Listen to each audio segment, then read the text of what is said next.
Greetings. I'm Isha Das, the spiritual director of the Assisi Institute in Rochester, New York, and I'm pleased to have one of my favorite people for an interview today, Ryan Kurczak. Ryan has been practicing Kriya Yoga for over 20 years. He's also an ordained Kriya Yoga teacher. His teacher was Roy Eugene Davis, who was a direct disciple of Paramahansa Yogananda.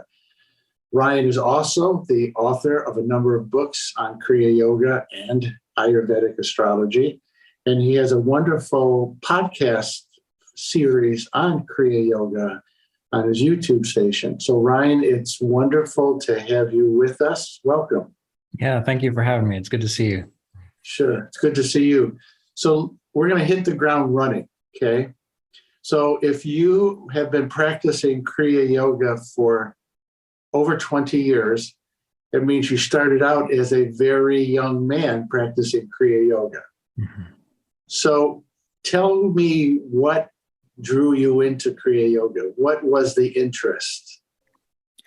You know, it's hard to say when I think back now, because my reasons for being interested in Kriya Yoga is a little different, it seems, than it was then. But I was always interested in philosophy and psychology and religion and things like that ever since I was probably about 13 years old. And I went to school for psychology and philosophy because I thought that through the study of psychology and the great philosophers, that surely someone must have figured out what this was all about. And as I went through school and as I studied these things, I realized that there was a lot of limitations to them. And I began looking a little more deeply into things like meditation and even alternative healing. And I happened to meet a yoga teacher, and she recommended that I read the book Autobiography of a Yogi. And so I did. And after I read the book, it seemed to me that what Yogananda was talking about was offering what I was looking for. You know, towards the end of my senior year in college, as I was doing my practicum on these different philosophers, what I noticed about them was they always seemed to come to this point where they just said, well, I don't know. They could take it so far, but they couldn't take it all the way. And after I read Autobiography of a Yogi, it seemed to me that through the practice of meditation and Kriya Yoga, that somehow I could go beyond the I don't know and kind of get these more existential answers that I was looking for. So that was my initial interest. That's what kind of drew me towards Kriya Yoga. All right, so let me see if I can paraphrase what you said. And if it's not true to what you said, please feel free to jump in. That there was a yearning in you, a longing to uncover the deeper meaning of life, to find some level of self-realization, some maybe a hunger to in some way experience the divine. Mm-hmm. And that Kriya Yoga, as it was taught by Paramahansa Yogananda and Roy Eugene Davis, Mr. Davis, somehow opened that door for you. Is that accurate? Yeah, it made it more approachable, or it made it more possible. Because I can even remember, I know we've talked about this personally, when I was in Sunday school, when I was a Catholic, and I can remember getting kicked out of Sunday school quite often when I was younger, because they would go over these things in the Bible when I was, second, third grade, and I would hear them talk about it. And I just, what do you mean? And I would ask these questions because I really wanted to understand it. And of course, they would say, get out of here, and they would kick me out, and I'd spend the rest of the session in the bathroom waiting for my parents to come pick me up. But yeah, it kind of brought I don't want to use the word methodology or mechanism, but it provided a route to kind of get the answers that I was looking for. Yeah. Well, I'll say why I began with that question, because I think it's a relevant question. I don't know if you've read any of the studies that have been out, particularly the young, people 40 and younger are not drawn to traditional religion nearly as much as they once were. Yet that hunger for something beyond the material world, something beyond just rational thought, something transcendental. That hunger is still there. Yeah. And I know my own experience of practicing Kriya Yoga was not only did it give me a taste of that transcendental, the divine, but it also taught me how to stabilize that experience and to deepen it in my day-to-day life. Now, when you answered that question at the beginning, you said it sort of changed for you now. So now why do you practice Kriya Yoga? Why not give up on it or move on to something else? Well, that's also a good question because, over the years, having just experienced life happening, my perspective on life has changed. And I think whereas before I had this need where I thought if I could just figure it out, then things would make sense and things would be okay. Like that was kind of the drive, the mechanism behind it. And now, I've kind of reflected over this the past 5 or so years, and I can't help but to do it now. I don't know how to say it any different than that. I can't help but to do it, but also it is enjoyable. And what I mean by that is, whereas before I was driven by this need to figure something out or to understand something or to have something make sense, now it's kind of become, well, I don't really need to make sense of anything. It's as if by practicing the meditation techniques or studying and applying the philosophy, there is this experience of or with spirit that I would much rather do that and experience that. And the time in meditation or the time teaching or the time studying, it feels like I'm kind of caught up in that. And so it's more of sort of a shift in perspective from living like I used to, trying to make the material world make sense, to simply kind of feeling an inner spirit and being more content with that connection than any of this other stuff. Like it's like the whys and the other stuff doesn't matter as much as just simply doing what I can to maintain that connection, if that's sensical. No, it makes lots of sense.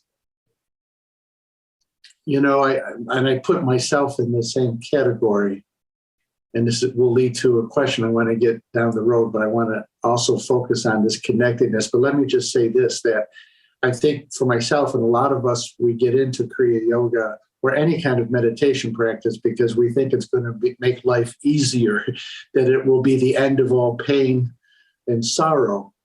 And yes, it makes it much easier to navigate through pain and sorrow, but it doesn't take it away. But to get to apply that to that whole sense of connectedness, that you start to connect to something larger than yourself, a spirit, a consciousness that is around you and also within you. And somehow that connectedness feeds something very essential in us. So I'm going to put you on the spot with this question.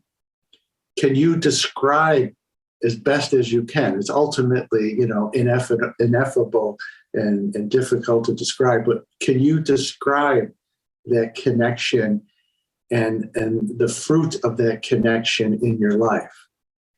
I can try, and it is something I've been thinking about a little bit because I've been just working on some other projects and it's brought it up. When I think about Sri Yukteswar and his text, The Holy Science, it starts out by describing essentially like what truth or spirit or the supreme Brahman or supreme spirit, what God is. And it's described as being, essentially beyond concept or beyond form, beyond change. And then there's this description of how creation happens. And essentially, this is a very oversimplification, but creation happens when there is like a polarity created. There is a negative and a positive, or a this and a that, or a thus, us and a them, or there is a me and then that which I see. And the whole process in his book, The Holy Science, and the whole process of Kriya Yoga is to recognize that really everything is just that one consciousness. Yeah. And in his book, he kind of says, everything else is just a matter of inference only. And it took me a long time to get my mind around that. But this is what I like about the Kriya Yoga process, is that when there are things that you can't get your mind around, like aspects of the philosophy that you can't quite understand conceptually, well, by engaging in the practice, you actually move into the experience so that it might not be able to be described by words, but you can feel it or you can appreciate it. And so the way I've kind of thought about describing this is, it's like, I remember being a teenager and having when I finally got my first vehicle, and I was so invested in that car, in that vehicle. And if it got a scratch, if anything happened to it, it was like it happened to me. It was as if, what am I going to do? And why was that? Well, because I was young, I didn't have a whole lot of means, which means if something happened to this vehicle, well, I'm out of luck. And that was my experience. But as I got older and as I grew, and my ability to provide for myself increased, and I began to see, a car is just a car. It's a tool that gets me from here to there. Then when something happened to the vehicle, I wasn't so disturbed. I might be a little irritated, but I know, I can just get that scratch buffed out, or I can just get that brake pad replaced. And I gained greater sense of perspective about what my relationship to that vehicle was like. And so as the years have gone on, kind of what I would describe as this kind of connection to source is more like I've become more aware of what my relationship to the world of light and dark and pleasure and pain, like enough things happen. So I know we've had this conversation before.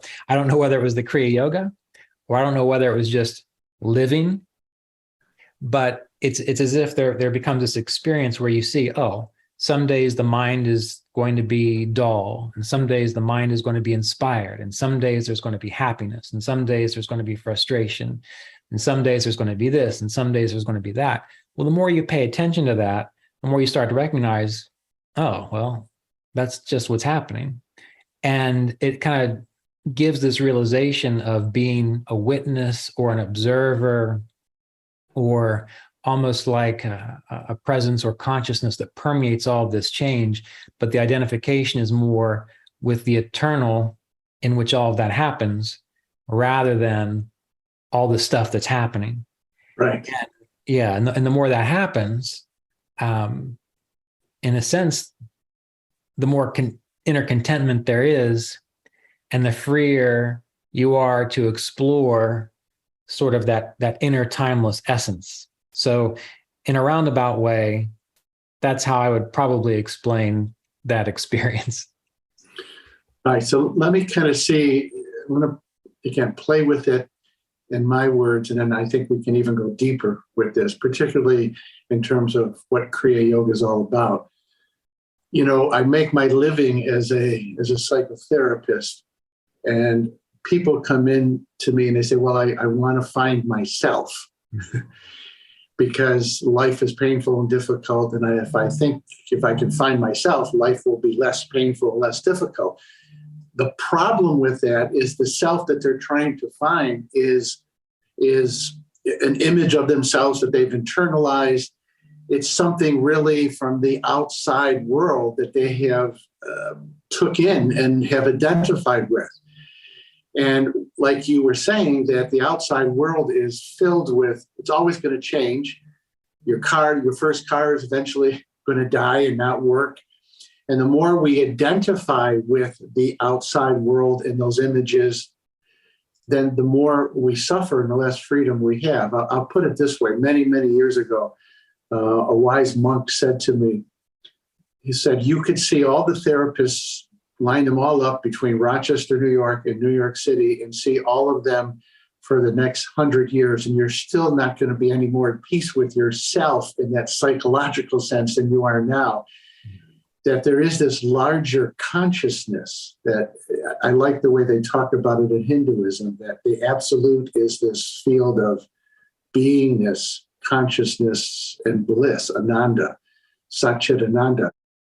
And that as Roy Davis said, we are individual units of this cosmic consciousness. Maybe a more Western way of saying this, we are made in the divine image. And it's only when we find our grounding and our sense of that bigger self that we are a part of, that, like you said, we can start to stand back, look at things, observe things, and we're still going to feel the effects at a certain level, but there's a deeper grounding with this connectedness with consciousness itself, that really is the essence of who we are. And it makes it much easier to navigate through life's challenges and struggles when we have that bigger identification. Does that make sense? We're on the same page? Yeah, and what you're describing about, I guess, psychotherapy and the psychological aspect. I think that's an important part that's not often addressed, where people think, well, if I'm just doing the Kriya practices, or if I'm just doing my spiritual practice, I'm studying all this, well, then things should get better. And what I learned was, through the discipline of spiritual practice, through the insights through spiritual practice, I became very resilient. I was very able to manage things as they happened, but it was also the exploration of psychological well-being that made it more like they talk about in the books. Yes. Whereas once you attend to your psychological well-being, it's like your spiritual practice makes a lot more sense. Because what most people are doing with their spiritual practice, and I did this too, is they're trying to manage all their psychological complexes. And so it's like they're using their spiritual practice to keep it all under control, but not actively deal with it often. Yeah. And that's great, because, as it was described to me, that's like you have a wound, and what your spiritual practice can do is it can put the Band-Aid on there, so you're not bleeding all over everybody else, but the wound is still there. And by engaging in psychological healing and well-being, you're actually healing that wound. And once that wound is healed, then your psychological practices don't have to have all their energy directed towards keeping you from bleeding all over everybody. Now, the spiritual practice allows you to really go deep into the subtlety of awareness. It's like you have the energy, you have the ability to go deeper into the subtle awareness indicated by spiritual practice. And this is one of the reasons why the emphasis on the yamas and the niyamas, the emphasis on the 16 qualities in the Bhagavad Gita that lead to soul, the divine destiny, are so important. Because in my mind, if a person wants to know how psychologically healthy they are, they just need to ask themselves, well, how easy is it for me to practice truthfulness? How easy is it for me to practice harmlessness? Because if the more psychologically and spiritually healthy you are, the easier it is to be truthful, because you're not afraid of the consequences, because you know the value of truth. The easier it is to be harmless, because you understand why, you understand the reason to be harmless. And so, I've reflected upon that a lot recently. So I was kind of glad you brought that up about the psychological aspect of things. Well, one of the Catholic mystics from the 16th century, St. John of the Cross, said, next to the knowledge of God, nothing is more important than the knowledge of yourself. Mm-hmm. And I think particularly if somebody has experienced deep trauma in their life, that if you don't deal with that trauma from an enlightened perspective, but if you don't deal with that trauma, it's going to hinder your own spiritual evolution and growth. And I like the word that you used, resilient. I know in my own life that I spent a lot of time, as you said, managing the wound. And it's like this paradox, as I got deeper into meditation, I felt the wounds. I felt the pain of those wounds. And I knew that without getting into having to analyze everything, it's not about fixing, but just being present to the wound and seeing how it operates, how it was operating in my life, but being present to it from a bigger perspective, it created a resiliency that helped me to face the wound, and bring the light of consciousness to the wound, which that actually helps to heal the wound. It's consciousness, that higher consciousness that heals the wound, but you got to feel it and face it. And then a resiliency to be able to rise above it without denying it all at the same time. Right. Right. Does that make sense? It does. And it kind of reminds me of the way I've thought about, if you're going through the world and you're practicing yoga or meditation or spiritual practice, and what that is doing is it's allowing you to be functional. It's allowing you to be a positive influence, but mainly because it's protecting this wound. Well, then oftentimes what people do is they live from a fear of protecting that. And so they're not able to be as free as they could be. And I think what a lot of people could understand is that, when you heal yourself using whatever method works for you, psychological or otherwise, and you engage in spiritual practice, what happens is you move from resiliency to almost like taking on an adventuring mentality, to where you have a strong adventurer who sees a challenge and doesn't say, well, I don't know, I need to protect my wound. I don't know if I can go into that. The adventurer mentality can say, oh, well, I might get hurt here, but you know what? I'll heal. And they're able to kind of go into it with this sense of optimism, and there isn't fear holding them back. And they know that if something does go wrong, that's just part of the adventure. They'll take some more time off, they'll get back with it, they'll move on. So, I like to kind of encourage people to think of this idea of the spiritual path as recognizing that you are an adventurer in this world, and that you want to be as healthy and healed already as possible so that you can really engage that spiritual adventure of your life, and know that, as we experience difficult things happen, when those difficult things happen, so what? You might get knocked down for a couple weeks or a couple months. You'll rest, you'll get better. You can get back up on that mountain, So I think there's a lot there where it's good to start with this idea of resiliency, absolutely. But even take it beyond that to recognize sort of this greater adventure mentality, spiritually speaking. Yeah. See, I think this dovetails well with what you were saying. Again, I think for many people who get into Kriya Yoga or any kind of meditation practice, because you do experience deep peace, you do experience moments of profound bliss. And I think there's almost a temptation with that. And the goal is to sort of be in a meditative cave, literally or metaphorically, 24 hours a day, where you're just in that state of bliss. Well, it's not practical. It's not possible for 99.9999% of practitioners. And so I'm picking up now on that resiliency, that once you have this connection to something greater than yourself, the divine God, this transcendental consciousness, and you know that you're part of that, again, it creates that resiliency. But then I really like what you said, to see life as an adventure, to embrace the adventure. In a sense, then what we're doing is we're bringing that bliss, that higher consciousness into our activity. Sometimes, I begin my day after my meditation, and sometimes I direct it towards God. Sometimes it's just a question that I ask of myself, but what do I want to create today? What goodness do I want to bring, not just to my life, to the world? What is the adventure that I'm being called to embrace, the hero's journey?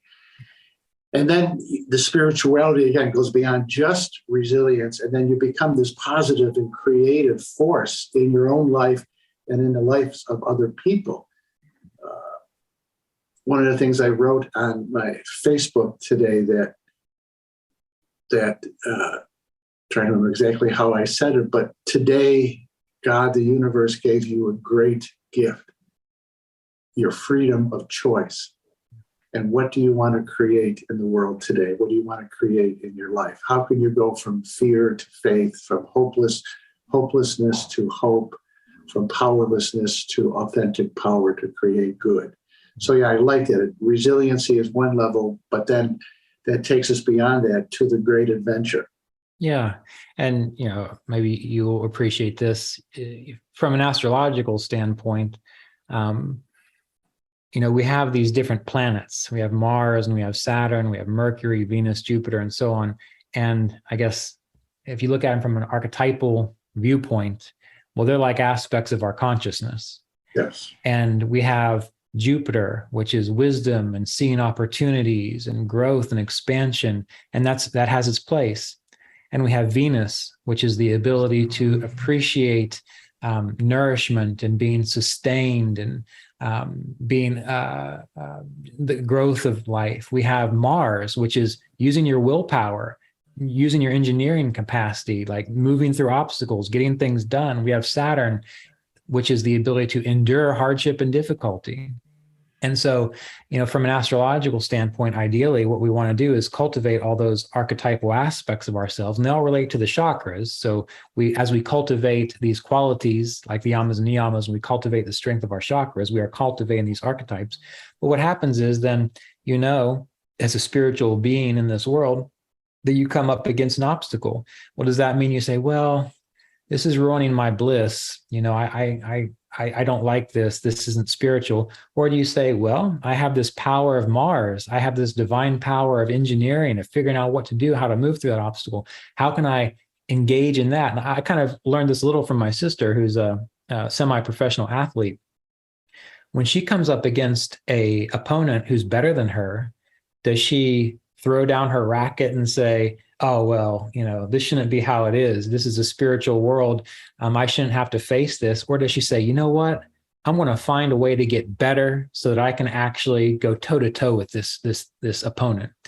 Well, as an athlete, that's what she does. And that's what Mars does. Mars sees a challenge and says, all right, how can I channel this divine will to meet it? How can I rise to it? Even if I get beat. You see, when you're an athlete and you're a good athlete, if you get beat, you don't say, oh, well, I give up. You say, well, that was a wonderful opponent, and I learned a lot from it. So each aspect of our consciousness is a spiritual aspect of our consciousness. And as we tap into this idea of like the adventure aspect of things, we learn to not become attached to that idea of, I am a yogi sitting in my cave all the time and nothing can touch me. Well, nothing is supposed to touch you internally, meaning the you, which is eternal and infinite, nothing ever touches that.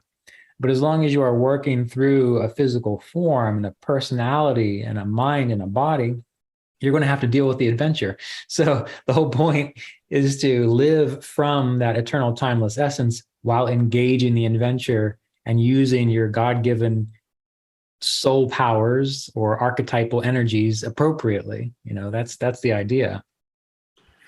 Well, you stimulated a couple thoughts in me. One is, and I particularly see this with say, young men, that if I present a spiritual life to them as an adventure, tapping into the positive side of Mars, the positive side of the positive warrior, I see them kind of come alive like, oh, yeah, because I don't want to just meditate 24 hours a day. I want to create. I want to live. I want the adventure. So I think it's really important to present that aspect of the spiritual life. And if you think about both Paramahansa Yogananda and Mr. Davis, Yogananda came over to the United States at age 27, 28. English wasn't his first language. I mean, that was an adventure that challenged him to his core. And the same thing with Roy Eugene Davis, when he left Self-Realization Fellowship and began his own ministry as a Kriya Yoga teacher, the challenges that he faced in terms of being solo and doing that. But it's those very challenges that, what I say to people, they develop areas, they bring out potentials that are in our souls, and they bring them into actualization in our lives. Mm-hmm. Yeah. And I think this is a whole other thing I don't want to get into, but in each lifetime, then I think we develop certain soul characteristics that we take into the next life. And then each lifetime, we grow that soulfulness into our everyday life. Does that make sense? Yeah, absolutely. And even in the Bhagavad Gita, that's why, with the Kriya Yoga apprenticeship program, we start studying the Gita because it's about a battle. And again, it's not about a real battle. It's about the energy that you need in order to really appreciate the spiritual path. And if you can understand what is required, that blueprint, which that adventure you have to go on, that resilience to have Krishna look at you and say, quit complaining, Yes. get up, Yes. do your duty. And if you can see that, then you see, this is the interesting part about it. Then the spiritual path becomes dynamically alive. Yes. Yes. And I think part of the issue that I see with a lot of people is they really aren't looking for a dynamic experience. And again, I think the reason they're not looking for a dynamic experience is because they've been hurt. They've been traumatized. They don't feel safe. There's all this stuff going on that they can't even contemplate the amount of like the engagement that is required to really to make it alive like Yogananda knew it was alive, or make it alive like all these great yogis knew it was alive, because their energy is so caught up in like trying to preserve their inner sense of safety. And so they're looking for more a shell of safety than they are the adventure. And that is, again, kind of, not to take us too far back, that is again why I think attending to really digging into one's psychological well-being and growing psychologically and developing that resilience however they can, that's what's going to allow them to really experience spirit and the spiritual practice as with dynamic aliveness, because then they're not just protecting their wounds. Then they're like, oh, here I am in this world of polarity, of pleasure and pain. How am I going to engage in this? Does this make sense what I'm trying to say? Oh, no, it makes complete sense. It's interesting. I had a conversation with a guy in his late 30s who's been practicing Kriya Yoga. And what he shared with me was he realized now that he had a very traumatic childhood and that he avoided the truth, being truthful completely with himself and with other people, because his whole life was built around getting people to not abandon him, getting people to love him. And there's nothing wrong with being loved. Right. But he realized that there were times he sold his soul or his integrity in order to be loved. And so he wasn't practicing the truth. Yeah. And so he's really embraced that whole notion, as you mentioned in the Bhagavad Gita, of truthfulness. And even Jesus said, you'll know the truth, and the truth will set you free. It's interesting. He didn't say love will set you free. Right. He said the truth will set you free. So he's really working hard on being truthful in a wise way. Every moment of his life is what he said to me, until it becomes second nature. The other thing, this is just a little footnote. You know, I like to integrate East and West in my Catholic background. You were talking about the planets as archetypes. Thomas Aquinas said this, that each planet has its own angel, is inhabited by its own angel that has its own particular function. So, quote unquote, you know, metaphorically, the angel of Mars is the warrior, right, angel, etc. Yeah. That's just an interesting little connection. Yeah. So, tell me what your life is like as a spiritual teacher. And I'm going to give you some praise here. I think you are a wonderful representative of the Kriya lineage of Roy Eugene Davis. And I just think you have a wonderful ministry as a Kriya Yoga teacher. Tell me what that's like for you, what that's done for you, and how it challenges you. Okay. Well, so when you say what it's like for me, before I talk about that, from what viewpoint do you mean? What angle do you mean? Like, what do I do every day? Or well, you can answer it on two levels. One is, what do you do every day?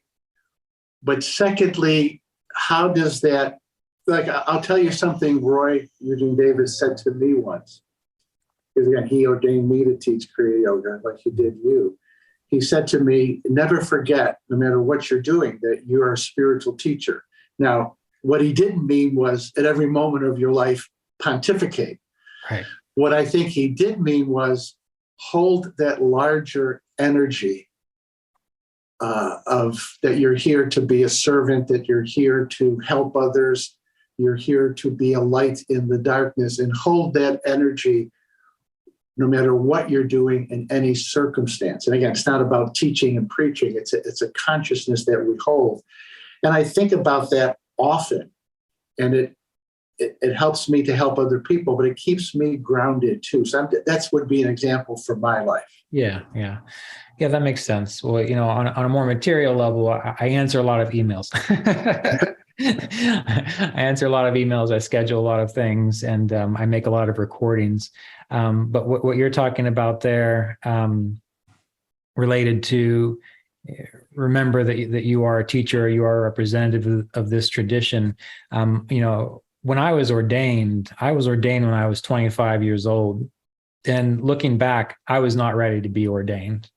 I had the capacity to teach meditation. I had the capacity to talk about the philosophy of the Yoga Sutras and so on. I could share information. And I felt like it was the right thing at the time. But it wasn't until maybe 6 or 7 years ago when I feel I really understood kind of what you're just saying there, about remembering that you are representing this tradition. And it occurred to me that what is most important is to do my best to abide in the states kind of that we've been talking about, to follow the yamas and niyamas to the best of my ability, to be as genuine as possible, even when I can't do those things. When I have difficulty, to be clear about that. That way, people can see, this is a process that we continue throughout our lives. And I used to think, if only I could write.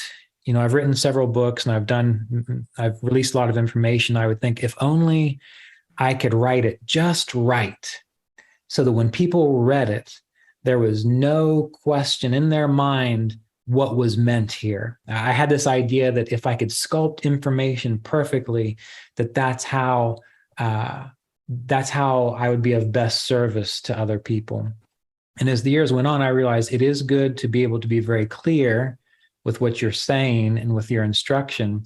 But I learned over the years that what was most important was my ability to stay present with the people that were in my classes, with the students that I worked with, and to try to have as genuine a conversation with them as possible, or being with them as possible, because it was as if that in itself was the most impactful thing. Rather than me trying to describe the stages of Samkhya philosophy and creation, that never enlightened anybody. And I'm not saying I enlightened anybody, but it never, that informational aspect never made the major difference. But being with them, meditating with them, doing my best to hold that space as clearly as possible. And when I couldn't hold that space, again, being very transparent about that. It was that I found seemed to make the biggest difference in my ability to have an effective teaching ministry. And like I said, these kinds of realizations, these understandings didn't really dawn on me or become clear until about 6 or 7 years ago. And so these days, what I try to do, I don't really try to do anything, but I try to be as transparent and present as possible with people. And that's what I found to be the most effective approach. I don't really know if I answered your question now that I'm No, I thinking. know you answered it very well. I'll just add a personal piece to that. When I teach Kriya Yoga, I think sometimes people have the expectation that they're going to walk around 24/7 in some kind of, otherworldly bliss. And what I say to them is that just being really present, awake, and aware is a spiritual state. It's a manifestation of the divine. It's a manifestation of cosmic consciousness. Just being alert and awake, which isn't analyzing, judging, and perseverating. It is just being really present. in a qualitative sense as a witness. It's not just a dry psychological witnessing. It's a witnessing that comes from, it's an alert witnessing that's part of a larger field of awareness. But if somebody can nurture that in their day-to-day life, that's a very big accomplishment. And then to your point, from that place of awakeness and alertness, if your intentions are noble, good, and positive, there's an intuitive flow that you know what to say, what not to say, you know how to react and how not to react. And when you can't be in that state of alertness and aware and wakefulness, then you know you're not there, and that's a good time just to shut your mouth and take a nap or meditate or exercise. So just even knowing when you're there or not there is a really good level of awareness. But it is just being alert and awake in our everyday life, and that really is a higher state of consciousness. And so when other people interact with you at whether it's subtle or explicit, people feel that and experience that, and it has a positive impact on them. Right.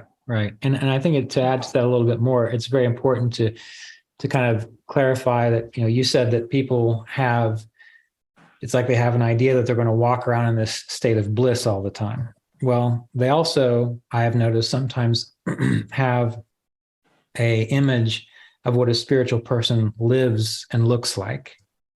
And I think it's important to let people know that they are a unique expression of this infinite consciousness. Personally, you're not going to find me talking about Mahashakti and all this stuff and like kind of getting into the religious expression that are common to some teachers, because I'm not interested in it. I take the practice of meditation, the philosophy, very seriously. When I sit down and meditate, that's what I'm doing. When I'm studying Sanskrit or the holy science, that's what I'm doing. But it may be that later that evening, I'm going to take my electric guitar and I'm going to go play at an open mic in a bar in rural West Virginia, and I'm going to have a good time. And that is just as valid of an expression of the infinite consciousness as these other things. And so what I think a lot of people do is they create this image of what it means to be spiritual, when really what it means to be spiritual is to be harmless, to be truthful, to be unattached. It doesn't mean you wear robes. It doesn't mean you take on names. It doesn't mean that you have to pretend that you love kirtan music. I like kirtan music, but I would much rather listen to some rock and roll. To me, that is, it brings the sense of inspiration. And so, ultimately, I think if people can begin to accept who they are and accept the things that bring them joy in this life and the things they don't like, as long as it's not conflicting with these principles of yoga, then they can be a more authentic yogi and they'll be more at peace with themselves. And that's something that it would be great if more people could find a way to embrace that. And it takes time. For the first 7 years of my time as a Kriya yogi, before that, again, I still love playing rock and roll. I enjoyed all that kind of thing in music. And so what did I do as soon as I became a yogi? I didn't listen to any of the music that I loved my whole life for 7 years. I didn't touch my guitar for 5 years because I thought I need to put these things away because they're just distractions. And given at that time, they were distractions. But what I learned was, I can sit down and for an hour or two enjoy doing something I love. And that is just as much an expression of spirit as anything else. Now, if that activity got in the way of my meditation, if it got in the way of my understanding of spiritual realities, if it prevented me from sleeping well, then I knew not to do it. But you see what I'm saying? Yeah. So let me say it this way, because I think, again, you're making another incredibly important point. The goal is not the eradication of the personality. The goal is the divinizing, if I can say it that way, of the personality, that everybody's personality structure, even their egoic structure, is like a stained glass window, and it's somewhat unique from anybody else's personality structure. And the light of this greater consciousness, the divine consciousness, is meant to shine through the particularities of the stained glass window. So we're not all supposed to become these bland cyborgs just merging into light and disappearing somehow, at least in this dimension. Yeah. So it's by keeping like truthfulness and the yamas, no harm, but really letting the light shine through your unique personality. And a really light example of that is, Swami Nirvana. We call him our Italian Swami. And my mother was from Italy, and we both have a love for marinara sauce. And we will joke with each other. Swami, I'm going to send you marinara sauce, please. And he'll say, please do. And when he visits here once a year, one of my great joys is to make him marinara sauce, but not just for him. I do it for our family, our kids. It just brings me great joy. So it's not like I have to stop doing those things. Right. But and I also love your marinara sauce, by the way. Yeah, thank you. I'm thinking of trying to find a way to commercialize it. We'll call it Swami's marinara sauce and get it into stores. But that's another conversation, another time. I got to flirt more with Jupiter, I think, to make that happen. But it's bringing that light into our humanity, and it really is the marriage of the divine and the human. The finite and the infinite that makes life enjoyable. Right. Well, and you brought up Swami Nirvana, and that thought occurred to me too. If we think of it this way, Swami Nirvana is probably one of the best musicians I've ever heard. Yeah. I appreciate how he plays. I appreciate how he sings. When I listen, we've been together at the Assisi Institute. When I listen to his kirtan, like, it is just as impactful and present moment to me as other music that I listen to. And, if I tried to do what Swami Nirvana did, well, I also like chanting. If I tried to do that, my being necessarily wouldn't be so fully into it, because that's not necessarily the style that really makes it flow. But if I pick up an electric guitar and I get into that, for me, that allows me to access that state that I feel Swami Nirvana is accessing. Yeah. And on one level, it seems to me, and I don't know whether I'm just deluding myself or not, but I've thought to myself before, when I go into these other environments, I remember one time we played in a biker bar, and I was a little intimidated by the people around me, but I was part of the band. So I thought, well, they're going to leave me alone. But I thought to myself, if I'm in this environment and I'm able to access the state of consciousness that I can in meditation while I'm playing, wasn't that helping the environment a little bit? Yes. So I think people, if they thought about it a little bit more like that, again, not getting themselves in trouble. I don't recommend going to biker bars, right. But you see the idea. Yes. Again, just to put it maybe in a larger philosophical context, and in the context of reincarnation, and I don't want to necessarily get into all of that today, but who I am in this life at the level of the personality is one and done. Right. This is a unique expression of this universal consciousness that will never quite come the same again.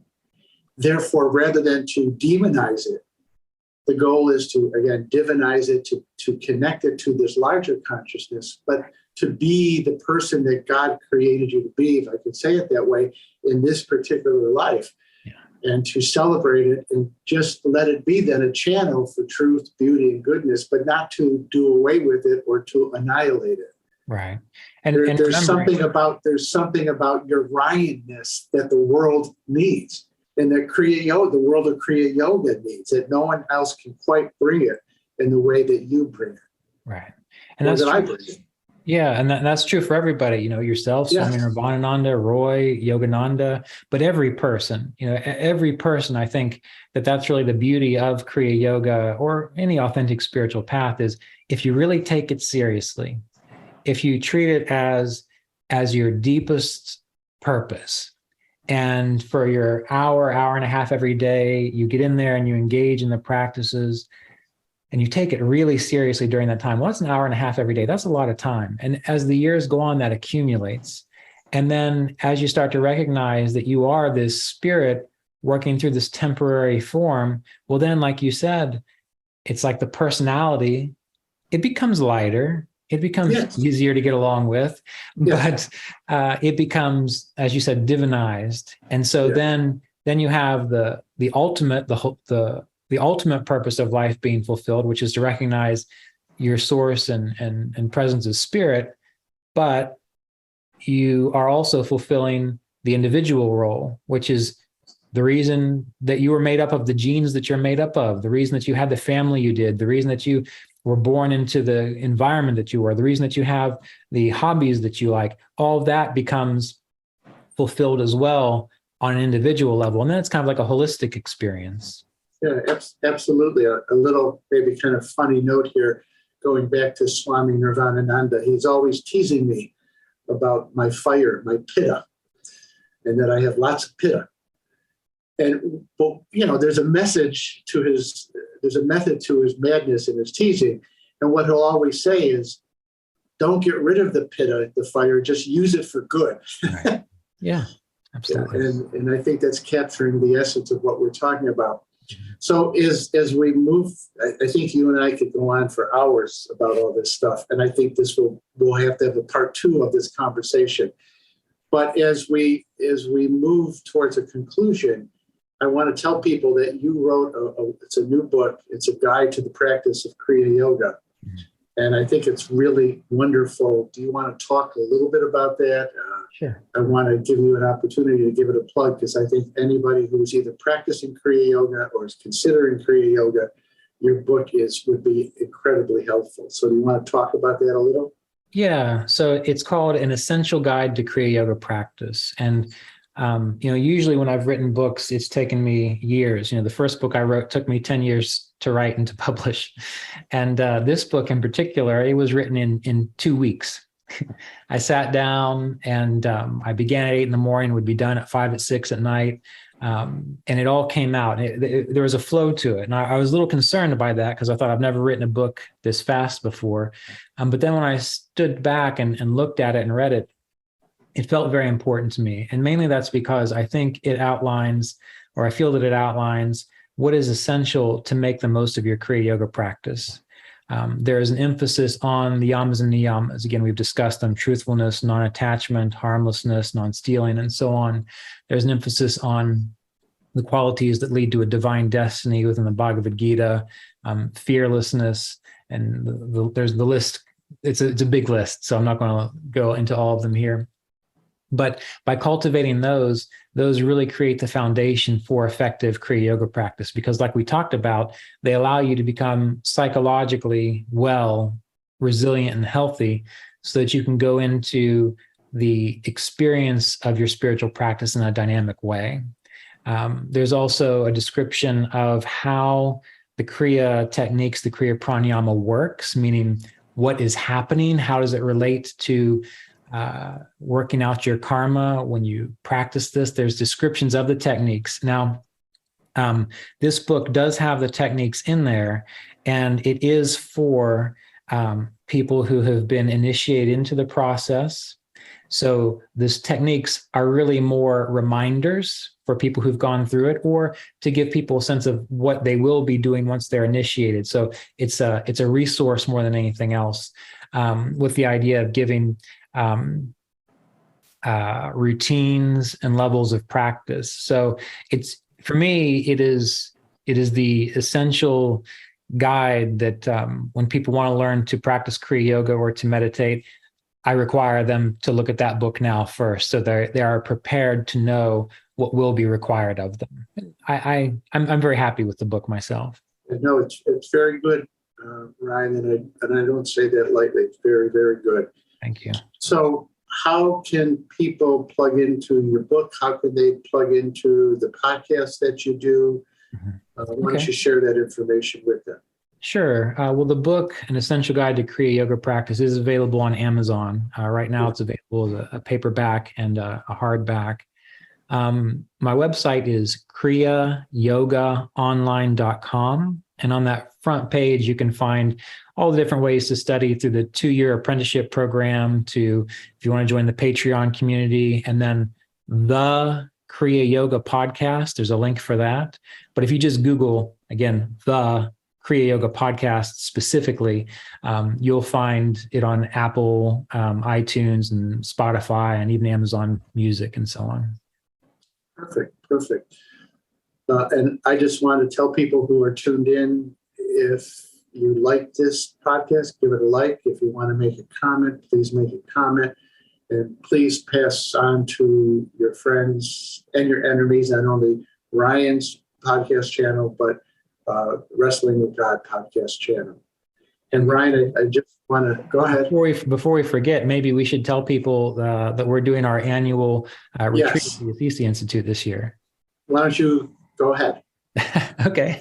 Well, Isha and Swami Nirvana and I, we've been working to do an annual Kriya Yoga Path of Light retreat at the Assisi Institute. And if I recall, it's July 9th through 14th. Does that sound right? I think so. We don't have it up on our website yet, but we will at the first of the year. But I think it is July 9th through the 14th. It's a Monday through a Friday. Well, I jumped the gun then because I put it on my website. No, that's fine. That's really fine. And it's okay. So we've got July 9th through July 10th through the 14th, 2023 at the Assisi Institute. But all the contact information is for the Assisi Institute. So yeah, we've already gotten over the weekend a couple people requesting rooms. So we have a limited number of rooms available. Good. And we always fill up. And then there's plenty of hotels in the area, and a lot of not bed and breakfast. What do they call them? Airbnbs. Airbnbs, yes. So, and I really have to say, I hope I say this with some level of humility. We've done it 2 years, last 2 summers, and they've been very good, very positive. So I would encourage anybody interested in Kriya Yoga and who are already practicing Kriya Yoga to please consider attending. They really are wonderful experiences. And it's good to be together with other people, meditating together, listening together, speaking together. It has a very powerful impact. So absolutely, I want to encourage as many people as possible to attend. Anything else, Ryan? No, that's all. All right. Well, we will be talking soon. I appreciate this. Please give our love to Jasmine, and you have a good holiday season. Thank you. Namaste. You do great work. You too. Namaste. Blessings.